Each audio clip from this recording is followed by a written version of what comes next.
Assalamualaikum warahmatullahi wabarakatuh. Perkenalkan nama saya Okta Thoiba, NPM 1917051023 dari kelas A. Baiklah, di sini saya akan menjelaskan mengenai conclusion and summary dari video-video sebelumnya yang terdiri dari 14 video dan berikut kesimpulan dan ringkasannya. Di sini terdapat bagan di mana di bagan pertama yaitu ada FSM yang kita belajar mengenai regular expression atau regular language, bahasa reguler.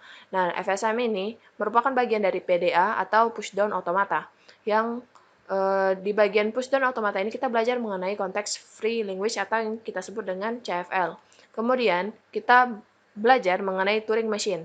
Turing Machine ini membahas mengenai recursively enumerable language. Dan yang terakhir itu yang mencakup semuanya itu adalah undecidable. Yang di sini kita bisa bahas satu-satu. Yang pertama ada FSM dulu. Di sini FSM merupakan final state machine. Nah, FSA atau AHA atau kepanjangannya itu automata hingga didefinisikan sebagai pasangan 5 tupel yaitu key, sigma, simbol berikut S dan F, di mana keterangannya dari key itu merupakan himpunan hingga state. Kemudian simbol sigma ini merupakan himpunan hingga simbol input atau alfabet. Kemudian simbol berikut merupakan simbol dari fungsi transisi yang menggambarkan transisi state FSA akibat pembacaan simbol input. Fungsi transisi ini biasanya diberikan dalam bentuk tabel, di mana S ini kan state awal, kemudian F itu merupakan state akhir. Biasanya state akhir itu ditandai dengan lingkarannya 2 kali, double lingkaran, dan S itu ada tanda panah menuju state itu. Nah, ini merupakan bagian dari finite state machine. Nah, finite automata ini terbagi menjadi dua. Yang pertama dengan output dan tanpa output. Nah, kita bahas yang tanpa output dulu, yang terdiri dari tiga. Yang pertama ada DFA, NFA, dan epsilon NFA. Ketiga ini bisa kita konversikan. Misalnya kita ketahui bahwa epsilon NFA, dan kita harus mengkonversikannya ke DFA. Berarti dari epsilon NFA ini harus kita konversikan dulu ke NFA, baru kita bisa konversikan ke DFA gitu. Nah, di DFA ini kita belajar mengenai minimization mengenai teorema dari Myhill-Nerod. Kemudian untuk finite automata dengan output itu kita mempelajari dua mesin, yaitu mesin Moore dan mesin Mealy. Nah, kedua mesin ini bisa kita konversikan keduanya, baik dari mesin Mealy ke Moore atau Moore ke Mealy, yang telah dibahas di video sebelumnya pokoknya, di sekitar video di pertengahan hingga akhir. Kemudian kita membahas mengenai regular expression. Nah, di sini penerapan dari ekspresi reguler itu sendiri, sebuah bahasa dinyatakan reguler jika terdapat FSA yang dapat menerimanya. Kemudian ekspresi reguler biasanya disebut ER, memungkinkan mendefinisikan bahasa-bahasa. Kemudian ekspresi reguler memberikan suatu pola atau template untuk untaian atau string dari suatu bahasa. Untai yang menyusun suatu bahasa reguler akan cocok dengan pola bahasa itu. Dari ekspresi reguler ini terdapat notasi. Nah, notasi yang pertama itu ada disimbolkan dengan bintang, yaitu karakter asterik, berarti bisa tidak muncul, bisa juga muncul berhingga kali. Jadi dia misal satu bintang, nah satu itu bisa nggak muncul atau satu itu bisa berulang sampai tak hingga begitu. Kemudian untuk simbol berikutnya ada simbol plus kecil. Pada posisi superscript atau di atas berarti minimal muncul satu kali. Nah, kalau misalnya ini kan boleh tidak muncul, sedangkan ini harus muncul setidaknya satu kali sampai N, sampai yang ditentukan. Kemudian untuk simbol selanjutnya ada gabungan, ditandai dengan plus atau simbol ini. Gabungan berarti union atau disebut dengan atau. Kemudian untuk notasi berikutnya ada titik, yang berarti konkatenasi. Biasanya titik bisa dihilangkan, misalnya A, B bermakna sama dengan A titik B. Jadi titiknya tidak wajib untuk dituliskan. Nah, ini merupakan bagian dari regular expression, di mana regular expression itu terdiri dari identitasnya dan teorema Ardennes. Nah, regular expression ini bisa kita konversikan ke finite automata, yaitu dibagi lagi menjadi dua, yaitu equivalence of two finite automata dan pumping lemma for regular language. Pembahasan yang ketiga yaitu context free language. Context free language ini kita bagi menjadi tiga. Yang pertama dengan simplification of CFG. Simplifikasi ini kita bagi juga menjadi tiga, yaitu reduction of CFG, removal of unit production, dan removal of null production. Selanjutnya di bagian yang kedua itu ada Chomsky normal form dan Greibach normal form. Nah, dari Greibach maupun ke Chomsky ini bisa kita saling konversikan. Kemudian untuk bagian yang ketiga ada pushdown automata yang kita sebut dengan PDA. Ini membahas mengenai ekuivalensi dari CFG dan PDA.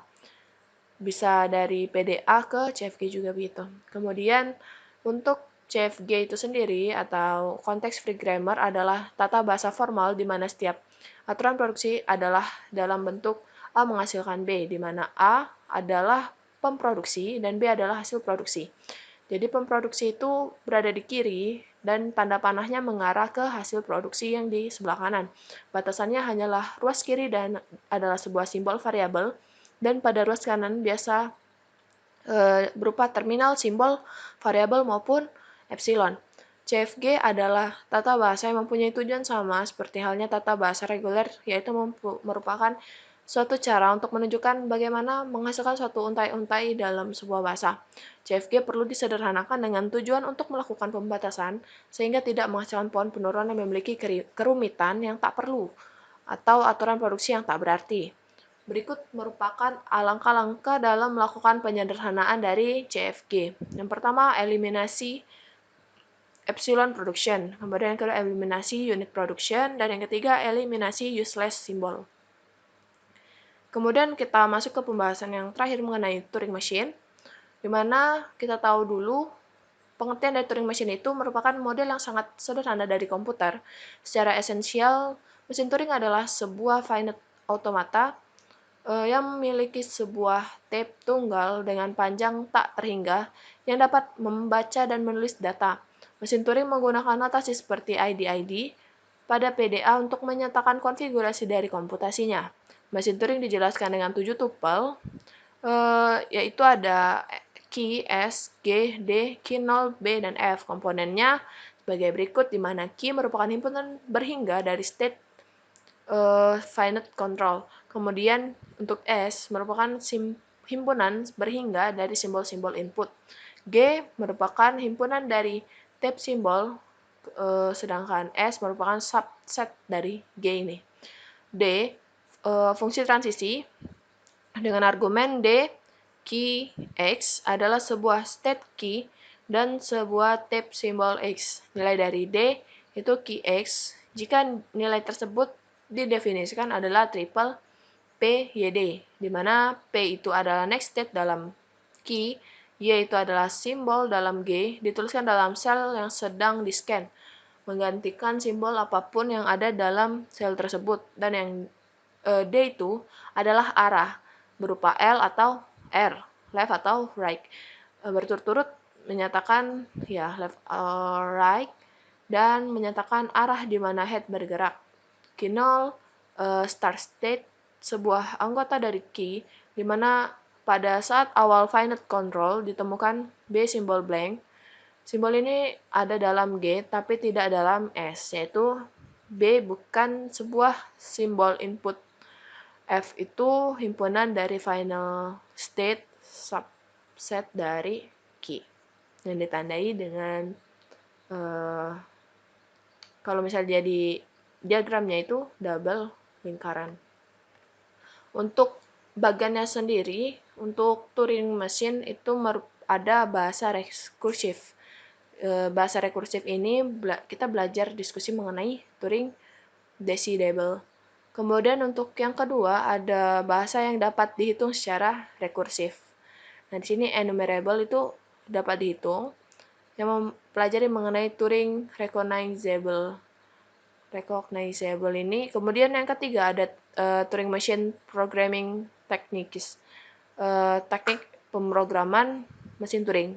Kemudian yang keempat ada Crunch Turing Thesis atau menghancurkan mesin, menghancurkan tesisnya. Kemudian yang kelima ada Multi-Tape Turing Machine.